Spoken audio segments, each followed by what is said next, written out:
Fala, profissional, tudo bem com você? Bom, estamos aqui voltando, segundo episódio do nosso Papo com Cajuína, o podcast da Mútua Piauí. Sejam muito bem-vindos. Hoje eu estou com um entrevistado mais do que especial, professor Edilson.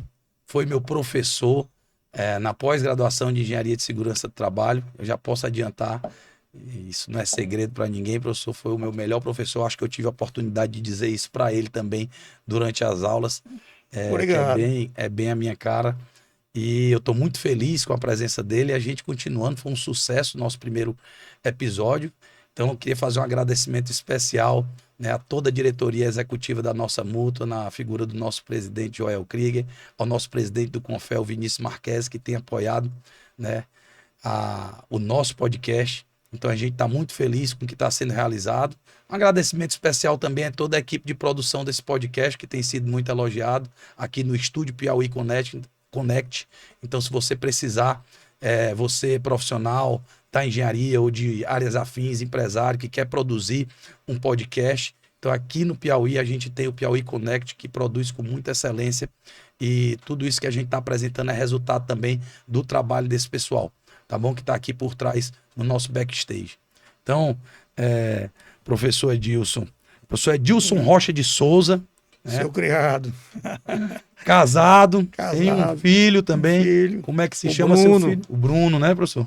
O Bruno também não está lida direto na área de segurança, mas ele é advogado, né? E fez o concurso ele trabalha no Tribunal Superior do Trabalho em Brasília, né? Acabou que foi também para a área do trabalho. É Também. engraçado, né? Como é Mas que a vida ela leva nos caminhos. Então, o professor exatamente. Edilson é professor do Instituto Federal do Piauí, do IFP, com uma longa trajetória de atuação na engenharia mecânica, que é a formação original da engenharia, e segurança do trabalho, além de ser atualmente também, com muita honra, conselheiro titular do Conselheiro nosso CREA titular. Piauí. Exatamente, é uma honra mesmo.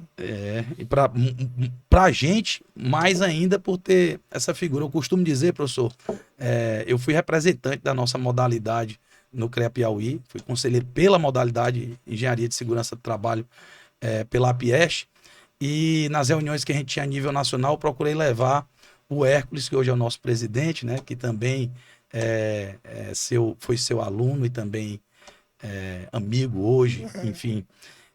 E eu costumava dizer que a gente tinha o melhor engenheiro de segurança do trabalho do Brasil no Piauí, me referindo ao Hércules. E o Hércules nunca aceitou esse título, porque ele dizia: não, sou eu não, é o professor Edilson. Isso eu. E, Gratidão a ele, só isso. então são duas referências grandes que eu tenho e que eu tive o prazer de levar o Hércules aí para conhecimento nacional. Claro, ele se destacou de outras formas. Depois de mim, lá na ANEST, o senhor também assumiu agora. Também é diretor da ANEST atualmente, Eu ou sou diretor da ANEST. mantém-se diretor da ANEST? Qual é a diretoria lá? A diretoria Institucional também? na diretoria regional Nordeste. Nordeste. Ah, tá certo, é isso mesmo. E, bom, professor, então assim, queria dizer que eu lhe considero uma das figuras mais importantes da engenharia de segurança do trabalho, foi uma das pessoas que foi inspiração para mim, e eu tenho certeza que o nosso bate-papo aqui vai ser tão agradável como eram as aulas, né? O professor Edilson, Sem ele dúvida. é uma figura marcante. Ele não leva caderno, não leva nada para a sala de aula, ele chega lá com conhecimento, e cada aula é um aprendizado novo, e muito técnicas, inclusive, né? Aulas que vai dentro da prática, mas que enriquece a gente com conhecimento técnico muito importante. Professor, como é que foi a escolha, né? Entrando aqui no nosso primeiro bloco, a gente tem a trajetória acadêmica e profissional, o início da sua carreira. Como é que foi a escolha pela engenharia? A escolha pela engenharia, eu sempre gostei de mecânica, assim, meu pai tinha um Jeep, aquele negócio de Jeep, aí eu fui despertando o interesse pela mecânica, e como Teresina naquele tempo não tinha engenharia mecânica, só tinha Recife, São Luís e Fortaleza. E eu tinha parente em Fortaleza, eu preferi ir para Fortaleza e fiz vestibular. Aliás, fui fazer o último ano do ensino médio lá no Farias Brito, em 79, e aí fiz vestibular para engenharia mecânica na Federal, na UFC, e fiz na Unifor. Na UFC foi o tempo que mudou a sistemática para aquela do ITA, né? Que era aquela somatório. Sim. Então foi um desastre. Passou bem pouca gente, porque ninguém estava acostumado, que a prova mais fácil que tinha era de cálculo. Uhum. Né? A prova que era para aquele somatório é muito, muito desgastante. Ou você sabe tudo, não dá nada. E aí, como a Unifor continua com o mesmo sistema, que era só uma resposta, eu consegui passar, e aí passei de 80 até 85 em Fortaleza.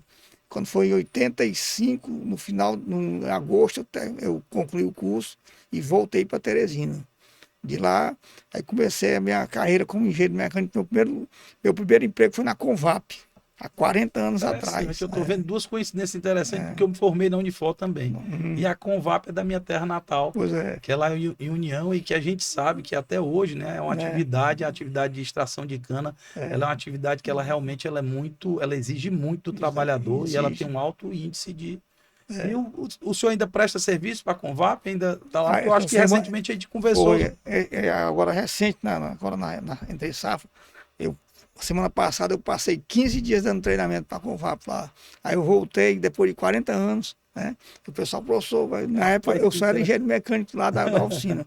Hoje eu fui como engenheiro de segurança e dei aula lá de vaz de pressão, de plataforma elevatória, de treinamento de MUNC, treinamento de NR12. Então foi um negócio muito bom. Naquele tempo. Que bacana. Professor. Aí depois disso aí eu fui para. Depois dessa experiência na Convap, eu fui trabalhar. A engenharia de segurança era o que eu ia perguntar. Como foi que ela chegou? Porque em 87 é que a gente vai ter realmente oficializado. Naquela década ali de 80. No curso de engenharia, eu tive um professor chamado Carlos Alberto, que era um ele era aposentado da Petrobras, né? E ele dá aula de segurança do trabalho. Inclusive, na turma que eu estava lá, tinha o Vitor Bittencourt, que era daqui também, que foi quem fez, né? A gente fez segurança do trabalho, a cadeira de segurança do trabalho juntos. Aí me despertou para aquilo. Só que quando eu voltei para cá, não tinha. Né? E a primeira turma que teve aqui em Teresina foi em 79, que é a turma do Celso, que foi presidente do CREA, do Edemir Veras, né? Sim. Aí do Pontes, que era o pessoal antigo. Né? Até então, uma pós-graduação sem... Não, tinha pós-graduação já... Mas não existia a titulação ou já existia? Já existia a titulação. Aí já foi em 70... Já foi em 79. 79, tá certo. Aí, depois dessa turma da Federal, né, só teve a minha turma, que foi em 86, 85, né?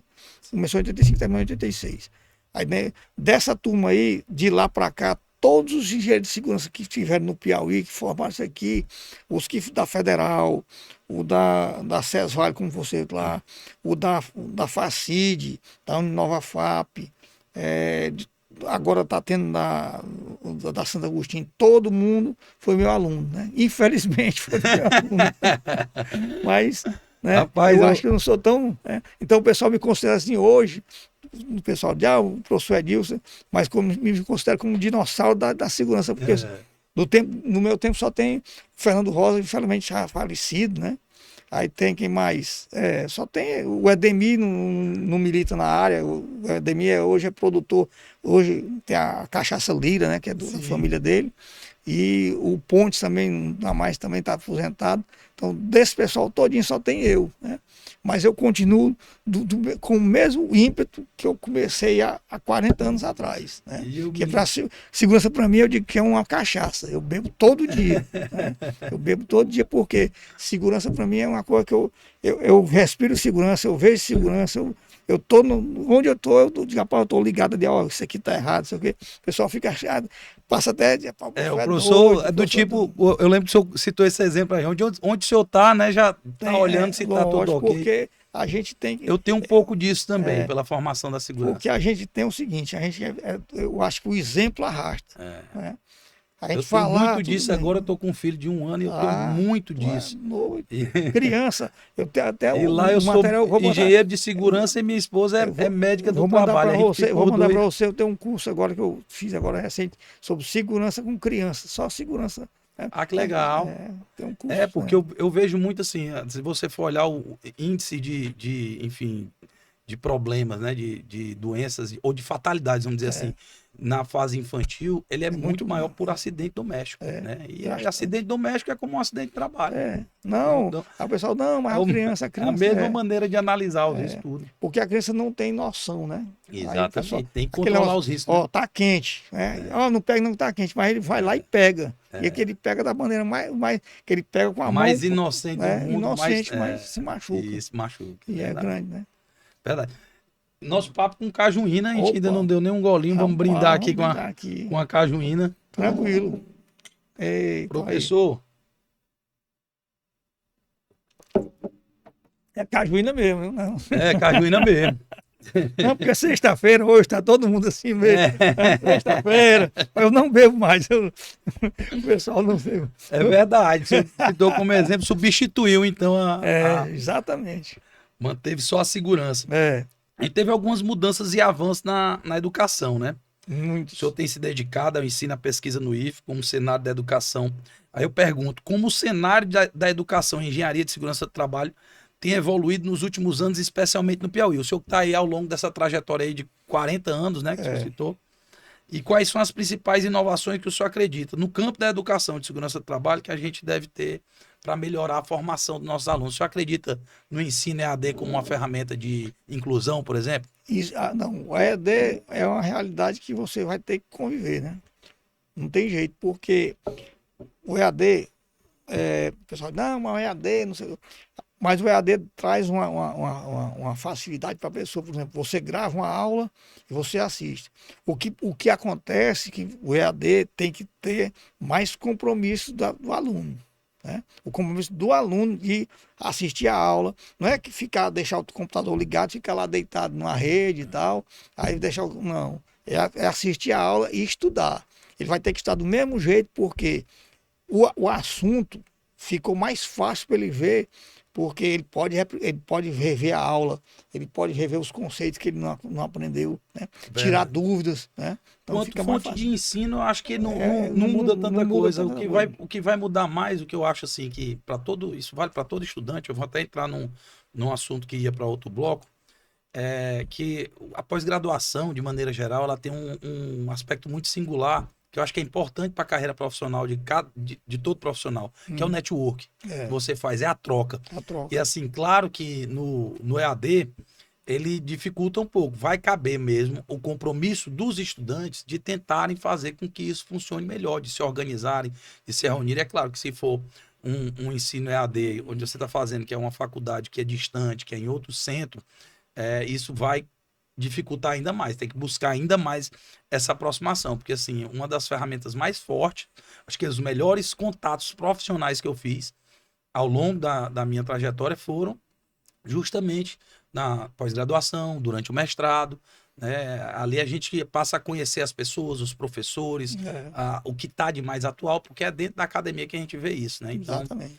Acho que o senhor tocou no ponto certo. Pra você ter uma ideia, talvez você não nem se lembre, mas por exemplo, hoje o Hércules tem a Ambientec, né? Que aí eu me lembro que na reunião estava lá você, o Hércules, professor, aqui é o Paulo da Ambientec e tal. Eu saí, deixei lá eles conversando lá. Hoje ele exatamente ele tem a franquia. O Paulo, né, já vinha procurando faz tempo um representante da Ambientec, enfim, acho que da área de segurança do trabalho, quem conseguiu traduzir melhor os serviços de engenharia de segurança do trabalho. Então, o Paulo tinha esse foco de trazer para o estado do Piauí, e ele já vinha buscando, e disse, rapaz, eu acho que tem uma pessoa ali que vai encaixar. Quando tiver a oportunidade, você precisa conhecer. Talvez pouca gente sabe disso, que a gente não é. Mas o Hércules foi um dos franqueados que tirou a maior nota na prova, né? Mas não tinha dúvida. Porque aí ele só professor e tal. E aí ele foi para um congresso, eles têm um congresso da Ambientec, né? Uhum. E aí lá o pessoal, aí ele fala muito de mim, assim, o professor Edilson, e todo mundo fica aquele negócio, não, será que esse cara sabe mesmo alguma coisa? E quando por exemplo, o menino lá, o diretor técnico lá, o André Rinaldi, né? Quando me conheceu, ele disse assim, professor, você é tudo isso que o pessoal fala, é só lorota, não sou tudo isso não. É tudo isso mesmo, ó. Tem uma situação engraçada que eu vivi na sala de aula quando era aluno do professor Edilson, que eu nunca esqueci, ficou marcante, porque foi uma pergunta bem genuína que a aluna fez pro professor, e ela virou e disse: professor, ele estava apresentando as normas regulamentadoras, eram muito também, tinha as NEs ali do Ministério do Trabalho, né? Hum. E ela disse: professor, a gente vai ter que aprender todas essas normas. E eu achei que o professor, de imediato, pensei, eu estava olhando aquilo tudo, não estava assustado nem nada, e pensando: não precisa saber, você precisa saber onde buscar e tal. Eu disse: precisa. Você precisa saber cada uma dessas, porque você vai estar cuidando é da vida das pessoas. Se você não souber, quem vai saber?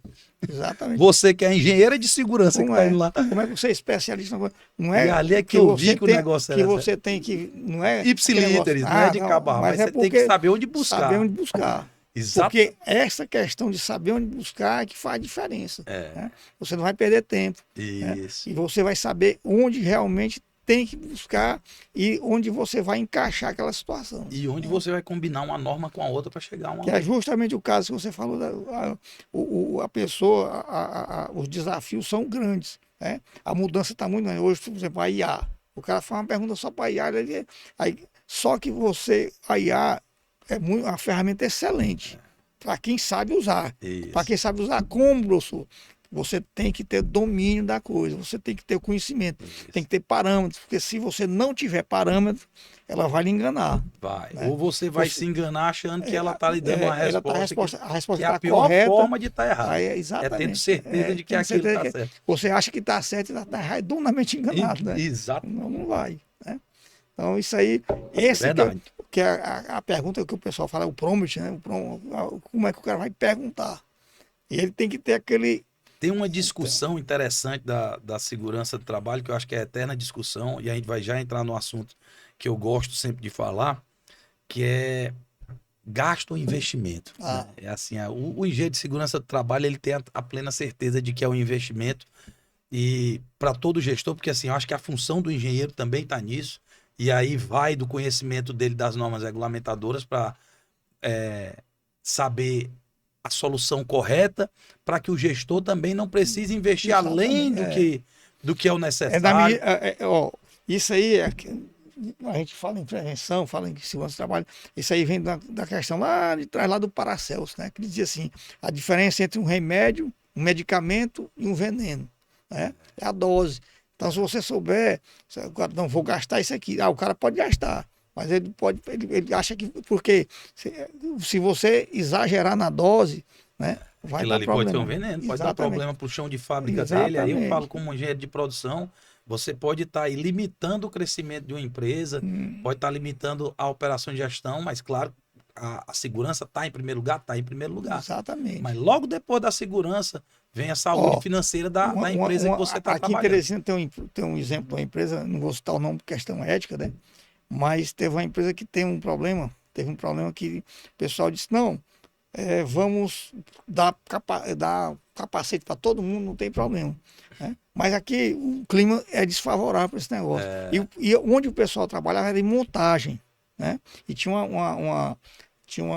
um sistema que passava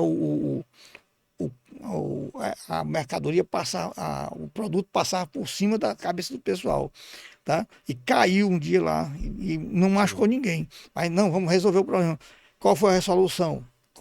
Se colocou uma rede, pronto, até hoje está lá, nunca teve problema, e o investimento foi pequeno, quer dizer, comparado com o EPI para todo mundo, talvez no momento ali, foi uma proteção coletiva, acabou. Né? Porque eu lembro isso bem quando o senhor colocou também isso aí, a proteção coletiva ela tem sempre que vir antes, né, da necessidade. Isso aí é a hierarquia, é o último recurso. Né? Só que o pessoal aqui internalizou com ele. Eu boto o EPI, o cara está protegido. Né? É esse, muitas vezes, a construção civil. Né? Mas a construção civil, que se você for colocar uma rede, não precisa você usar o capacete, que não vai cair nada. Mas aí qual é a malha da rede? Você tem que determinar. Então, isso aí é justamente o investimento, que é quando a gente faz. Se todo mundo pensasse na segurança antes de investir, pensasse mais no planejamento, A proteção coletiva, ela evita. O EPI, ele atenua. atenua. Ele não evita, né? Não é, Ele só atenua ele o atenua. efeito. Esse princípio aí é que o acidente vai ocorrer. Exato. Só que a consequência vai ser minorada. Mas o EPI não evita acidente, ele evita a lesão, o Exato. agravamento da lesão. Já a proteção coletiva, quando ela é eficaz, ela elimina, o acidente não vai ocorrer. Perfeito. Perfeito. Eu gosto sempre de conversar, acho que e aí é onde entra o assunto que eu gosto de falar, porque em 2019 nós trouxemos o maior congresso de engenharia de segurança do trabalho da América Latina para cá, para o Piauí. E pouca gente acreditava que isso era possível. Acho que desde o primeiro dia que eu me tornei conselheiro da modalidade de engenharia de segurança do trabalho, foi uma coisa que eu vislumbrei. E só aparecia gente para falar das más experiências. Não, porque fulano trouxe um congresso nacional para cá e a associação teve prejuízo e isso. E eu disse, não tem como ter prejuízo, cara. Nós vamos trazer isso aqui e a gente vai fazer bem feito. E, bom, a ANEST, ela acreditou no trabalho que eu e o Hércules a gente vinha desenvolvendo e resolveram acreditar da gente já em 2019. O presidente Ulisses Filho também acreditou na gente, porque foi de última hora, foi no meio do ano, partiu de um problema que eles tiveram na cidade, que ia sediar naquele ano. Mas ainda assim nós conseguimos realizar naquele ano, e até hoje é uma das melhores edições, mas naquele ano foi a melhor e maior edição. E o pensamento que a gente trouxe para aquela edição foi de que, aí o senhor citou, o senhor teve engenharia mecânica, a disciplina de engenharia de segurança do trabalho. Exato. Eu tive engenharia de produção, engenharia de segurança do trabalho. Acho que hoje a maior parte das grades curriculares, pelo menos aquelas, vamos dizer assim, mais coerentes, né, com a engenharia em si, elas trazem a disciplina. Por quê? Porque todo engenheiro é responsável pela saúde e segurança de todos os envolvidos nas suas obras e serviços de engenharia. Exatamente. Ele já é responsável por isso, independente da norma exigir ou não a presença de um técnico ou de um engenheiro de segurança do trabalho. Então, assim, e é algo que eu digo sempre para todo mundo que está em dúvida, quando sai da faculdade, eu estou em dúvida em qual pós-graduação eu vou fazer. Está em dúvida, faz segurança do trabalho. Porque ela vai só agregar, só vai agregar, né? E assim, né, não é à toa que é chamada de a engenharia mais humana, né? Só que assim, quando se fala de engenharia mais humana, parece que assim, tá falando assim, porque ele é bonzinho, não. Ela é humana porque ela traz o aspecto realmente... A preocupação de sanar um problema que pode acontecer. Exato. Você vislumbrar antes. E o problema de quem está envolvido, né? Obrigado aqui, a produção aqui já está trocando a nossa cajuína aqui, geladinha. Aí, rapaz... É o Estúdio Piauí Connect aqui, parceiro do nosso Papo com Cajuína, o podcast da Multa Piauí. Rapaz, aqui tá excelente. E dizendo, professor, então assim, foi um sucesso aquela edição, porque aí nós trouxemos palestras que eram voltadas não mais somente para o engenheiro de segurança do trabalho. A palestra magna foi feita pelo Spinelli, né? Exatamente. Infelizmente Spinelli não está mais conosco. Saudoso Robson Spinelli. Mas é um ícone nacional, mundial, né? Foi diretor da Fundacentro, né? Exato. E nesse congresso aí, não sei quem foi que teve essa ideia de dizer que eu era o melhor engenheiro e tal. E me deram isso aí. Foi o Hércules juntamente comigo, apoiado. Porque eu já achava o Hércules o melhor. Aí e já tinha o professor Edilson como minha maior referência e pronto. Rapaz, foi um negócio. Aí eu digo, eu nem sabia de nada, né? E aí eu disse, rapaz, não vou. Aí o pessoal, não, professor, você tem que ir lá para a abertura. E eu, não, rapaz, não, mas tudo bem. Aí eu cheguei em casa, não, tem que ir lá de paletó e tal. Tá, tudo bem. Aí fui. E ninguém me falou nada, né? Quando eu cheguei, né? Me sentaram lá, me levaram lá para frente, eu disse, rapaz, também não tô com essa bola toda aqui, não é possível. E aí começou aquela movimentação toda. E eu não vi nada. Quando eu pensei que não, tava minha mulher e meu filho, né? Estavam lá. E eu não tinha visto, né? Aí quando eu subi para receber lá a placa lá, meu amigo, quando eu olhei, aí pesou. No maior congresso da modalidade, merecida. Acho que o senhor, o nosso amigo Lúcio também. O Lúcio é uma pessoa, rapaz, o Lúcio é uma pessoa muito né? O Lúcio, O Lúcio, ele é um gente, batalhador, foi a pessoa que resgatou a Apieste, junto com o Maranhão também, quando eu o fui, Maranhão, juntamente com o Maranhão, com o Walter Wilson, que é o atual Walter Luiz, conselheiro da modalidade, então um abraço para todos não, eles. mas ó, Mas não, o Lúcio foi nosso mas homenageado você também tem um também. papel importante que o Andrei, na modéstia dele, ele esqueceu de dizer que ele foi o coordenador nacional de segurança do trabalho, né? Aí você não falou isso, né? A gente não fala essas coisas, porque às vezes a gente, assim, que é o elogio, quanto mais próximo, menos valor ele tem, Menos né? valor ele tem, é Então tem verdade. que vir de fora, né? Não, mas Então, professor, eu acho que a gente acha. eu tentei, né? Eu fui desde o início que eu entrei na Câmara fazer um bom trabalho, acho que por ter essas referências tão boas aqui no estado do Piauí de segurança, a engenharia como um todo no estado do Piauí. Meu pai é engenheiro, eu sonho ser engenheiro desde criança também, não por influência de equipamentos que meu pai tinha, mas por ter visto mesmo a carteirinha dele de engenheiro, onde eu perguntei para minha mãe que era aquela carteirinha. Essa questão da engenharia do Piauí, ó, quando teve agora recente esse problema das pontes, né? Aham. E aí eu estava na comissão das pontes lá, e eu vi o quanto, por exemplo, o Pedro Wellington, né? Que é Sim. um cara que tem, assim, conhecimento, uma bagagem fenomenal. E aí ele fez aquela avaliação da ponte lá, rapaz, e fez um negócio que assim, todo mundo, rapaz, foi feito um trabalho pela comissão todinha, todo mundo aí muito trabalhou e conseguiu fazer um documento bem embasado, bem Que vai servir para o vai gestor. servir para o gestor tomar decisão, né? E é o que o gestor quer. O gestor ele quer poder justificar aquele gasto que ele vai ter, porque muitas vezes, infelizmente, no serviço público em geral, os bons pagam pelos maus, né? E muitas vezes um gestor ele quer investir, ele quer fazer, o cara diz, vai consertar essa ponte aí, tá precisando é de outra, por que não faz outra? É mesmo o aeroporto. A Teresina tem que ter um aeroporto. Não? É porque as pessoas não têm noção de quanto custa um aeroporto. Isso. Quanto custa só o projeto do aeroporto. No mínimo são 5 anos. O projeto, para fazer o projeto, estudar o projeto. Né? Então o negócio. Ali hoje a carga de passageiro está mudada. E você tem um aeroporto numa capital como Teresina, né? Que ele foi todo renovado, repaginado. Eu estou gostando muito, fiz uso recentemente. E que é dentro da cidade, que você tem um acesso rápido e tudo, isso aí é um privilégio que hoje poucas cidades do país têm. Por exemplo, São Paulo, pessoal, por que São Paulo tem um aeroporto no centro de São Paulo? Né? Por que não fecha? Ora, como é que Teresina tem o quê? Se tiver bastante, hoje nós temos aí 18, 19 voos por dia. Voo mesmo de aviões de grande porte. De grande porte, de pequeno eu não vou falar que tem mais, né? Mas São Paulo tem 200 e poucos voos, né? Sim. E aí ele só funciona até 11 horas da noite, até 10 e meia. De Congonhas, né? Não funciona de madrugada, por causa do ruído.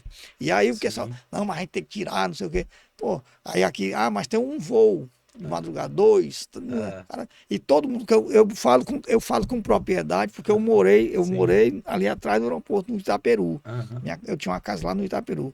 E aí o pessoal não faz não, a gente acostuma, porque, não sei, rapaz, ó, você vê que não é toda hora, fosse toda hora, mas não é. Então é um benefício que eu acho que ainda vai perdurar por muito tempo aquele aeroporto. Envolve muita segurança também, envolve né? A manutenção aquelas árvores que tem ali, para cortar, foi uma confusão com o Ibama, aquela confusão, e a Infraero cortou na época, que era a Infraero. Foi uma confusão danada. Que a segurança, por exemplo, pouca gente sabe que a coleta de resíduos lá no Zona Norte é feita à noite. Né? É feita à noite. Por quê? Para diminuir a incidência de urubu, de aves, tá? Sim, e aí, por conta do aeroporto, né? Mas pouca gente sabe disso. A renovação daquela avenida Campo Maior ali tá um negócio, né? E tudo foi obra de engenharia com segurança. E a gente vê que tem uma incidência alta de acidentes no mundo todo por conta de choque com aves. Né? Exatamente. E aqui, graças a Deus, a gente tem pouco no passado assim já teve mais. Já tivemos algumas incidências, né? Mas graças a Deus agora é muito importante. E a gente teve agora recentemente em São Paulo uma reunião que tratava justamente de apresentar a ação do CREA São Paulo devido a um acidente que teve lá dentro com aquele avião, aquele voo lá da Voipass, né?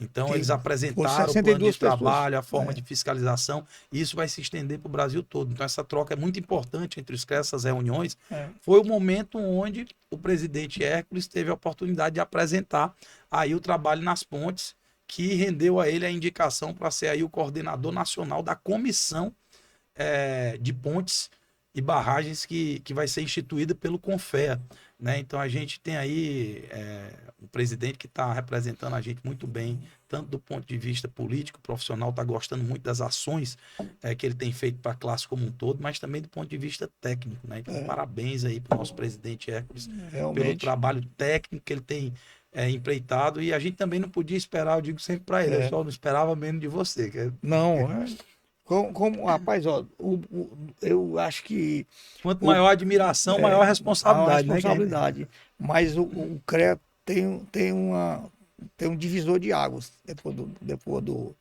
do Hércules, porque o Hércules é matemático, é engenheiro civil, é engenheiro eletricista, é pós-graduado em segurança do trabalho, tem mestrado em recursos hídricos, né?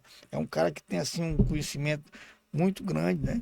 Não, realmente ele já me presenteou com um livro de história, eu apresentei ele gosta mesmo de Não, ele tem assim um conhecimento muito, muito bom. um muito repertório bom, grande. Tem Ainda é muito, músico. Ainda é músico, toca guitarra, né? É um negócio sério. É o homem dos Tá 12 sempre- trabalhos, né? É mesmo, é o Hércules. Eu acho que é 12 vezes 12. Ou então é 12, é elevado a 12. É muito trabalho. A potência mesmo, deve ser. Eu exatamente. acho que tá bem por aí mesmo. É. Então eu tava falando disso, né? Que a nossa engenharia é mais humana, né? Então a gente incluiu todas as modalidades e como é que o senhor enxerga esse avanço que a gente teve ao longo dos anos, né? Recentemente, o governo, isso já não apenas desse mandato atual, né? Mas os últimos governos do Brasil, ele tem investido na ferramenta do e-social, né? A gente passou um tempo aí com uma resistência das empresas, tanto público quanto as grandes empresas, de implementar, mas a gente sabia que quando implementassem iam ter que se acostumar, que se adaptar, e a cada ano que passa a gente vê que isso tem avançado um pouco mais. Como é que o senhor vê aí o advento do e-social como ferramenta, tanto do ponto de vista, que eu acho que é o principal do governo, que é uma ferramenta para auxiliar na questão previdenciária, mas o que isso trouxe mesmo de proteção para a gente, para a sociedade? Bem, o E-Social, ele não é tão novo. As coisas no Brasil, assim, vai entrar, né? Vai entrar em vigor isso. O E-Social foi feito uma tentativa desde 2014. Então, para testar o E-Social, o governo escolheu a categoria de empregado doméstico. Né? Foi uma classe que é muita gente, né? Mas que era um teste, foi um teste bom porque era um número muito expressivo e também não mexia com as empresas. Né? Mas tinha um viés das empresas porque o empregador ele tem o caráter de tem o 13º, tem aquele negócio todo. Então, tudo foi feito desse jeito. E aí foi testado e foi feito os ajustes. E aí depois, logo em seguida, depois desse negócio, o pessoal, não vai entrar em vigor, não sei o quê. E aí entrou. Para as né? grandes empresas. Para as grandes empresas. Maiores. Começou, aí foi tendo aquela primeira parte, agora já está na fase... Que era onde era o índice maior, né? E agora já está o próprio governo, já tem agora para o serviço público. O serviço público também já a tem. gente já tem visto o governo do estado do Piauí adotando. Tem o nosso amigo, o Claudimar, né? Sim. Já trabalhou nessa parte aí, tá assessorando o pessoal do governo aí de várias secretarias que estão fazendo esse trabalho. A implementação. Ainda agora a gente está conversando aqui, você falando da Assembleia que tem isso aí, porque o pessoal, não, é do governo, não precisa não, é do governo, não, precisa sim. Que esse problema o governo tem que dar o bom exemplo. Quem é seletista né, e quem é exato, estatutário. Não, estatutário está desobrigado. Você está desobrigado não significa que é proibido. Não. Né? Então, quem quer fazer boa gestão faz. Mas todo mundo ali é humano. Então, se a gente está tratando da saúde da pessoa, não tem diferença entre a saúde do trabalhador seletista e a saúde do trabalhador estatutário. Isso não existe. A saúde é uma só. Né? E é interessante que a gente estava falando aqui no backstage antes de começar dos fatores psicossociais, porque assim, é outra visão que as pessoas têm. Não, aqui é escritório, aqui o nível de risco é menor. Ah, eu não trabalho com risco biológico, eu tenho só equipamento de Pois é. escritório, é mais Mas risco pois ergonômico. é. Mas agora tem o risco psicossocial. Mas o risco, tá tendo uma atenção o risco importante. psicossocial está dentro do risco, tá dentro do risco econômico, desde a primeira reforma da NR17. Fala Só um que as pouco pessoas para a não- gente aí dessa evolução do risco psicossocial e qual é a sua perspectiva com relação ao futuro, né? Eu escuto muito dos médicos do trabalho que o nível de adoecimento, de afastamento do trabalho tem aumentado muito. tem aumentado muito. O problema é o seguinte, o pessoal está aquele negócio, não, o engenheiro de segurança, o técnico de segurança vai ter que fazer. Não, ninguém vai tomar a prerrogativa de fazer, a gente vai identificar, reconhecer e identificar. Quem vai tratar é o psicólogo, é o médico do trabalho, que não, isso aí nós não temos formação para isso. E nem é por aí. Mas nós temos que ter saber Nem reconhecer. queremos, E nem não, queremos. cada um no seu quadrado. Né? Só que as pessoas, não, vou fazer isso. A gente tem que ter, lógico que a gente tem que ter o conhecimento para reconhecer, para identificar. Ó, uma situação, o cara está lá, uma pessoa está com um filho no hospital, vai fazer uma cirurgia. Como é que está a cabeça dessa pessoa nessa semana? Né? Será que ele está apto para trabalhar? Ah, o cara trabalha com uma máquina que por exemplo, faz içamento de uma grua, por exemplo, uma grua. O cara não, tá lá o cara tá pensando lá no hospital do filho dele. Ele tem condição? Não tem. Então o cara tem que ver isso aí. É isso que o pessoal tem que entender. Um erro dele pode impactar de sobremaneira. Porque muitas vezes um impacto financeiro ele acaba com a vida da pessoa também. Acaba. Isso aí a gente tem. Ó, por exemplo, em São Paulo. A gente tem a tendência sempre a pensar nos riscos físicos e tal.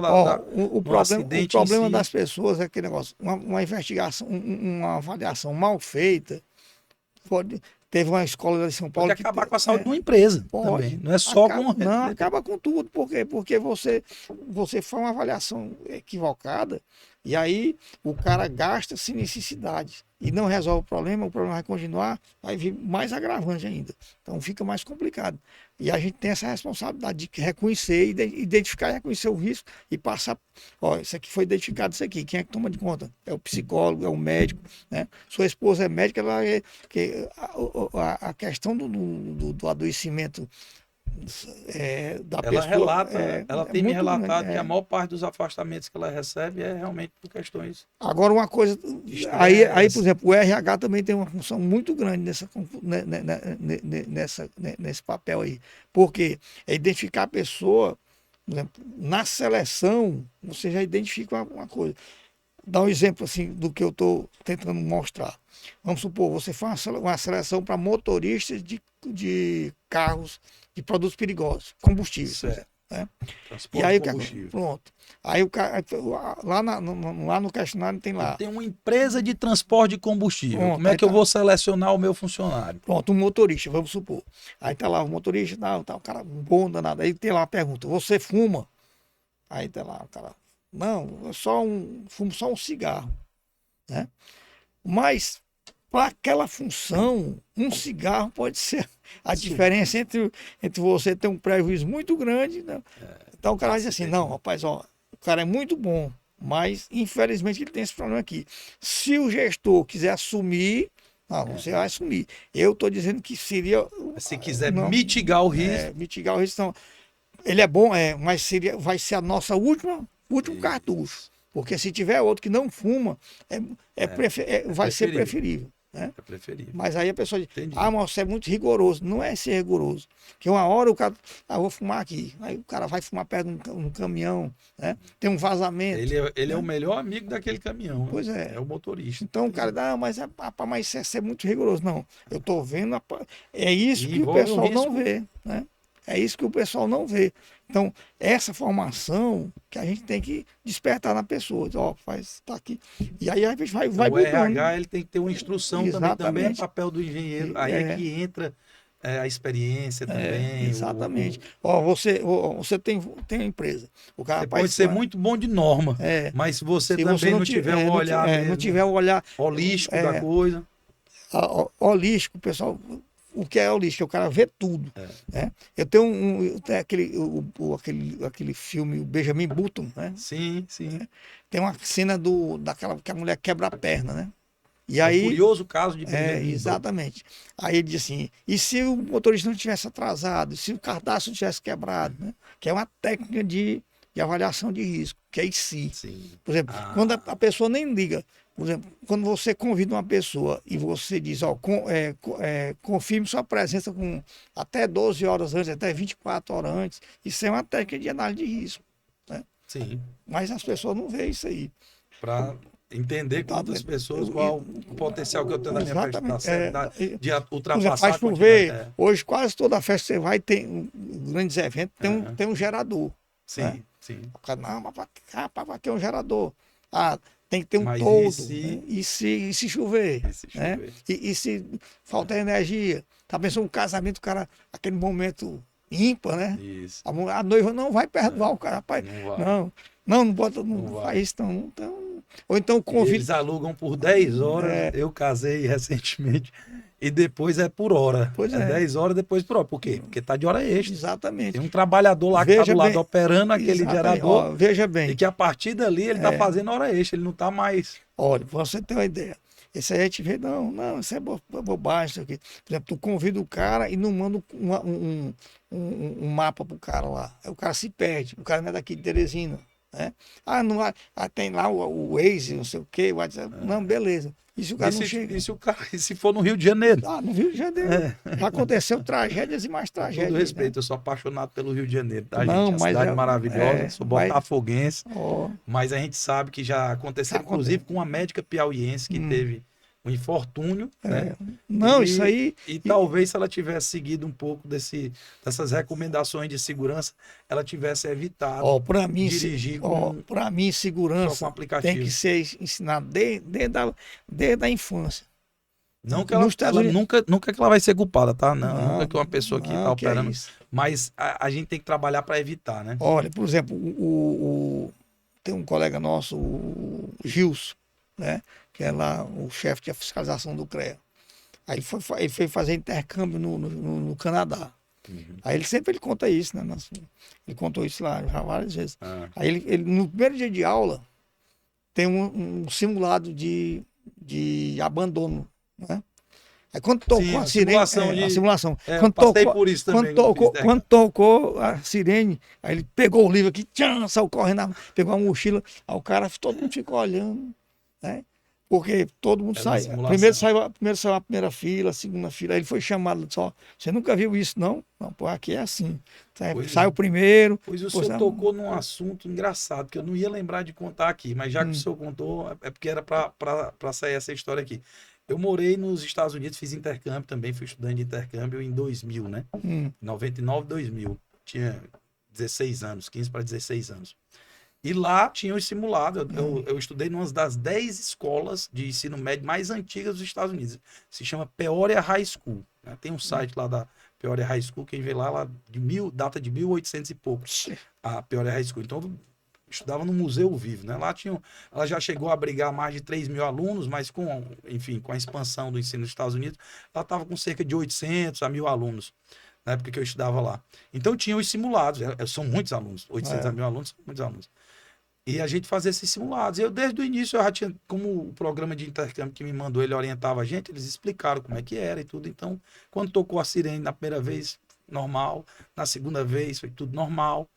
E assim foi, na terceira, na quarta.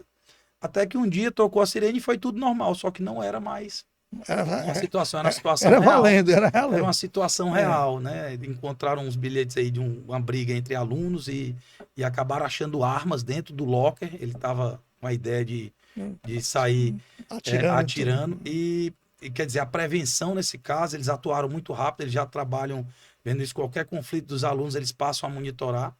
E foi tudo por conta da prevenção. Então a gente vê os casos que acontecem lá nos Estados Unidos, mas não vê os casos que deixam de acontecer todos os dias, porque ele já trabalha. Isso aí é uma outra coisa, é um outro conceito que o pessoal ainda não internalizou. Existe hoje a segurança 2, né? O pessoal tá muito mais na frente da gente. E aí tem um cara muito bom, é o Josué, o professor Josué França, ele é da Petrobras, que é justamente o cara só vê o que não deu, a gente vai trabalhar em cima do erro. E ele não, ele vai lá e diz assim, ó, deu 99 vezes certo, por que essa aqui deu errado? Então, a segurança da aviação, a maior parte é feita assim, né? Segurança 2. Exatamente, porque não é para dar errado nunca. Não é para dar errado nunca. Tem gente até que diz assim... Por isso que todo caso de aviação, ele vira um objeto de estudo, né? De estudos. Todo caso de acidente de aviação, para que ele não se... Para que aquele erro não se... Uma das leituras que eu gosto de fazer é do CENIPA, né? Eu gosto sempre de dar uma olhada lá. Porque o CENIPA tem todos os acidentes aéreos. A pessoa, não, no Brasil não acontece acidente aéreo. Gente, isso é quando a pessoa já estudou demais, ela não tem mais o que estudar, e ele tem que achar o que estudar. Já é o vício também no estudo. Aí o que acontece? É beber da fonte todos os dias, né? Aí o cara vê lá, pô, eu acordo muito cedo, né? Eu mando um bom dia pra você 3 horas da manhã, né? 4 horas da manhã. 4 horas da manhã, todo dia eu tô lá. E aí, de vez em quando a gente acerta no horário. De vez em quando eu vejo lá e dou só uma curtidinha. Aí o que acontece? Também. Eu boto só uma curtida no bom dia. Não, aí o que acontece, né? A gente tá lá e aí eu vejo o CENIPA. Rapaz, ó, quase todo dia acontece uma intercorrência aérea no Brasil. Principalmente a questão da aviação, a aviação agrícola. Né? Que graças a Deus hoje, com a tecnologia, a gente fala de tecnologia, ó, o drone hoje está substituindo. Quer dizer, você está conseguindo fazer com o drone a pulverização, diminuindo o risco, né? Diminuindo uma série de coisas, a dispersão, uma série de coisas que fica mais baixo. Vão surgir outros riscos, claro. Lógico. Hoje a gente tem essa questão do risco é uma questão dinâmica. Você, por exemplo, você tem uma via de muito movimento. Ó, por exemplo, uma coisa que eu não... Hoje a gente tentou subir um drone ali na região da Assembleia Legislativa, e o drone não estava subindo, estava demorando. Eu perguntei para o amigo, o arquiteto Nazareno, tá lá com a gente, por que não estava? Ele disse, rapaz, tá aparecendo aqui que é uma zona de risco para voo de drone. Aí eu imaginei, né? Não, bota aí no plano de voo, limitando a altura, né, do voo do drone. Isso não é isso que eu estou tentando fazer mesmo, tal. Então ele exige já, por conexão que ele tem aí com os sistemas, que aquele plano de voo ele já saia com um limite de altura para que o drone não possa... Ontem eu recebi um vídeo, né? O pessoal mandou para mim que a China já tá em uso lá, né? Que é o bombeiro, um posto de gasolina, quem faz o abastecimento é um robô. Né? Aí o pessoal diz, professor, vai acabar o frentista. Não. Vai acabar a doença também, né? O que vai acontecer, exatamente. O que vai acontecer, o frentista vai ter que se especializar em como ele vai trabalhar com naquele robô. Porque, aí o robô vai dar uma queda de energia. Não vai ter o robô, vai ter o frentista. Exatamente, aí tem um cara para trabalhar. Tem que diminuir o risco mesmo. Rapaz, eu perdi até a hora, vou pedir aqui para a produção, a gente já está com quanto tempo? 47 minutos, o papo tá bom, tá... Não, quando o papo tá bom, passa rápido assim mesmo, a gente já tá chegando aqui no nosso final. Segurança é um assunto que rende, né, professor? Toda vida é assim mesmo. E sempre quando eu tive aqui com o Jófilo, né? No ano passado. Jófilo espetacular também, rapaz, teve aqui ano passado. Nós tínhamos aqui, e aí era para ser 30 minutos, 40 minutos no máximo. Passou mais de 1 hora, né? Porque ele tem muita história, tem muita coisa. Verdade. Bom, então a gente está chegando ao final do nosso papo, mas antes de encerrar, eu queria fazer uma pergunta sobre o futuro, né? Sobre a visão de futuro.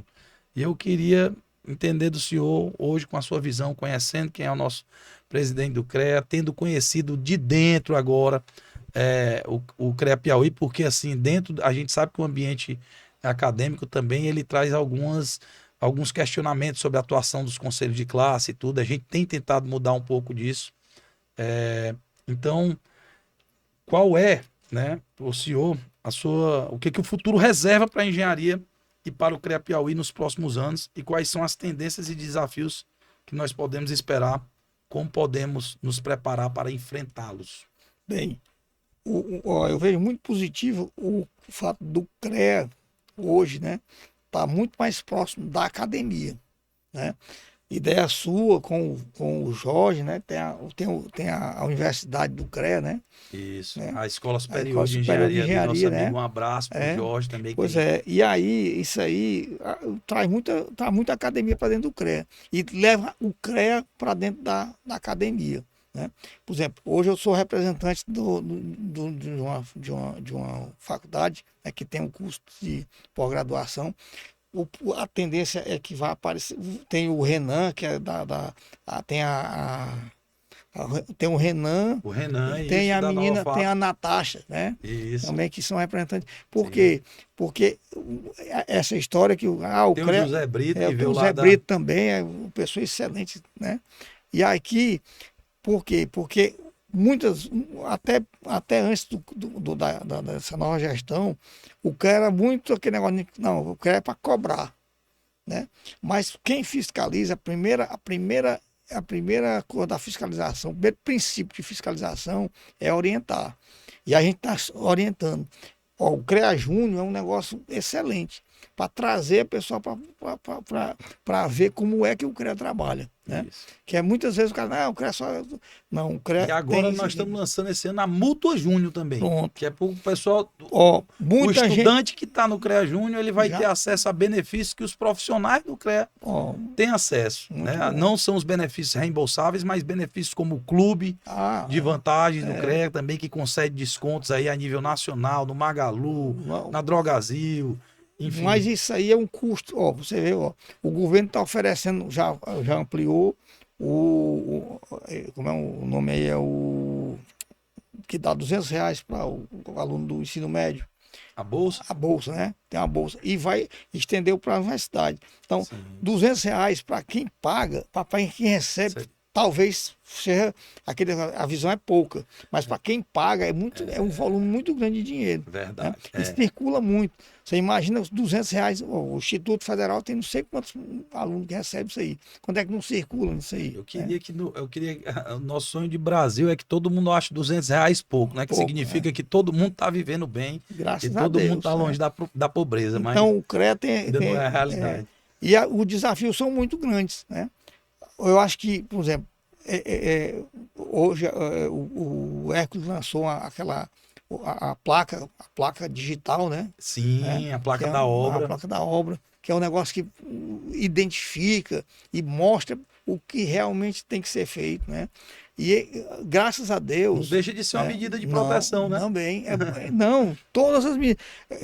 Graças a Deus, Traz segurança para a sociedade. dos CREA. Simplifica. Porque o primeiro princípio do CREA é proteção da sociedade. Ninguém quer multar o profissional. Não. A pessoa, antes o profissional, ele tinha que colocar a placa da obra, tudo. Não, agora ele pode só imprimir no ambiente dele e colar aquela placa da obra ali, pronto. Ele está regular, Pronto. sem risco de... O problema é que falta isso, que o CREA está fazendo agora, que é chegar próximo do Só profissional. para falar para quem está assistindo, tá, pessoal? Recentemente o CREA Piauí, ele apresentou um modelo de placa da obra que eu tenho certeza que vai ser transferido, vou chamar de transferido para não usar a palavra, mas copiado para o resto do Brasil, como algumas outras ações do CREA já foram. Foi o primeiro conselho regional que colocou o Pix anos atrás. Nós somos o primeiro a emitir a RT em 1 hora. O nosso sistema SIGEC está sendo exportado para outros estados.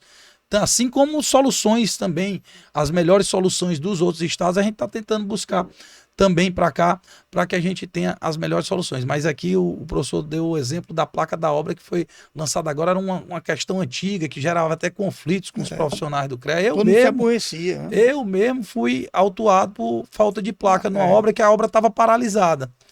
E na época eu lembro que eu fiquei muito chateado, me deu um problema financeiro grande, porque eu estava no início de carreira, recém montando a minha empresa, e enfim, não queria ter problema nenhum, e uma multa para mim era uma coisa assim, sério, eu fui multado pelo CREA, eu sempre tive uma admiração muito grande pelo CREA, e eu achei assim que essa iniciativa da placa da obra, ela é espetacular. Então todo profissional tem acesso agora no seu ambiente profissional a toda a RT que você emite já vai estar lá disponibilizada a placa da obra com todas as informações que a regulamentação exige que tenham para que o fiscal do CREA ele vá lá, coloque a câmera no QR Code, tenha acesso a tudo aquilo ali, ele vai estar regularizado. Muito E bom. a sociedade também vai estar com a garantia de que aquela obra está sendo Ontem mesmo acompanhada. nós tivemos um workshop, né? Teve sobre sprinkler, né? Isso, Spank, sim, sistema de... No mês passado nós tivemos o Sampaio, teve aqui, que é piauiense, mas hoje mora fora, tá até internacional, que é de Portugal e tudo, falando sobre sobre o risco psicossocial, né? Então, essas inovações que a gente está vendo que o CREA está buscando levar para o profissional o melhor que a gente pode conseguir para minorar essa diferença que existia. O CREA só é para cobrar, o CREA só... Não, acabou. Isso aí é outra visão do passado, né? O CREA hoje trabalhar em conjunto com o CREA é os parceiro, profissionais. O CREA fiscaliza. Lógico, ele fiscaliza o exercício da engenharia, mas em parceria com o profissional. Aqui não tem... E outra coisa, ele é um parceiro. E uma coisa só é boa quando é boa para todo mundo. Exatamente. Né? Inclusive, a sociedade precisa tanto do CREA como dos profissionais. Nesse caso, o negócio só é bom quando for bom para os três. Exatamente. Né? Porque é exatamente disso que se trata. É do profissional, do Conselho de Engenharia e da sociedade. Professor, queria agradecer demais a sua presença no nosso bate-papo aqui. Eu não tinha dúvida que ia fluir da forma como fluiu. Acho que quem assistiu também gostou. E agradecer mais uma vez e pedir o que eu peço, né, para os meus convidados aqui. Mande uma mensagem aí para os nossos profissionais, uma mensagem aí positiva, do que o senhor estiver sentindo aí. Mande sua mensagem aí para os seus eternos alunos aí. Sem dúvida. Bem, como no Brasil, todo mundo tem um ditado que... Pode falar olhando para essa câmera aqui, ó. Como no Brasil, né, o pessoal tem um ditado que o ano só começa depois do carnaval. Então vamos começar o ano agora, depois do carnaval, já com o evento do psicossocial, dos psicossociais, e levar a segurança a sério. Que a segurança, a prevenção, a saúde, o nosso maior bem é a vida da gente. A vida não. Você só tem essa vantagem, a vantagem que você tem de usufruir das coisas que você pode conseguir é se você tiver saúde. Sem saúde você não tem vida, ok? Então, muito obrigado por tudo, né? Estou sempre à disposição, espero que tenham gostado, né? Desculpe a minha falta de prática com câmera, com microfone, mas é um prazer estar com vocês, tá ok? Muito obrigado. Foi nosso, professor. Muito Tranquilo, obrigado, viu, cara? Rapaz, você Valeu. é forte, rapaz. Obrigado, pessoal. Tranquilo. Valeu.